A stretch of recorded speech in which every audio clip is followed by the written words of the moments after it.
Assalamu alaikum students, how are you? I hope so you will be fine at home. Okay now students, now we are going to start our second lecture. Your second lecture is spoken. Okay, are you understand? Very good. Now everyone look at here.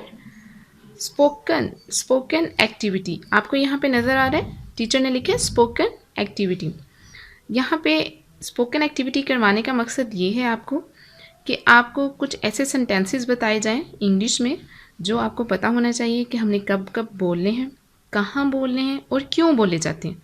ठीक है, हमें उर्दू बोलने के साथ साथ English बोलना भी आनी चाहिए। हमें पता होना चाहिए कि हमें इंग्लिश कैसे बोलनी है, कहाँ बोलनी है, क्यों बोल रहे हैं हम इंग्लिश और कैसे हमने दूसरों को रिप्लाई करना है, उनसे हमने रिक्वेस्ट करनी है, उनसे हमने इजाज़त मांगनी है, क्या बोलेंगे हम उसको।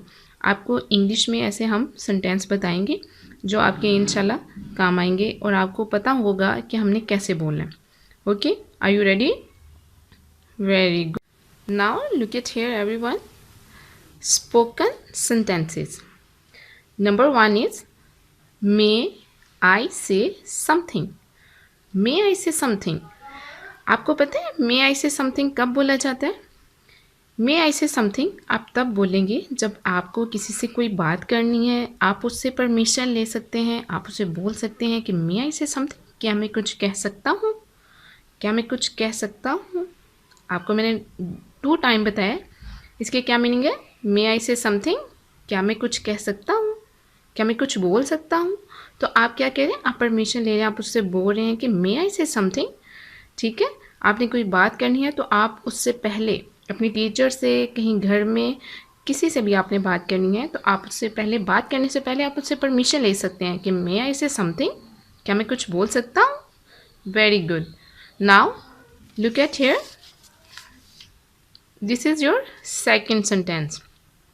Can I sit here, can I sit here, क्या मैं यहाँ पे बैठ सकता हूँ, क्या मैं यहाँ पे बैठ सकता हूँ। Can I sit here, can I sit here आप तब बोल सकते हैं जैसे आपको किसी जगह पे बैठना है और आप परमिशन ले रहे हैं, जैसे आपके घर में, क्लास में कोई चेयर है, कोई जगह है और आप बैठना चाह रहे हैं उस जगह पे, तो आप परमिशन ले सकते हैं। Can I sit here. Okay, I you understand? Very good.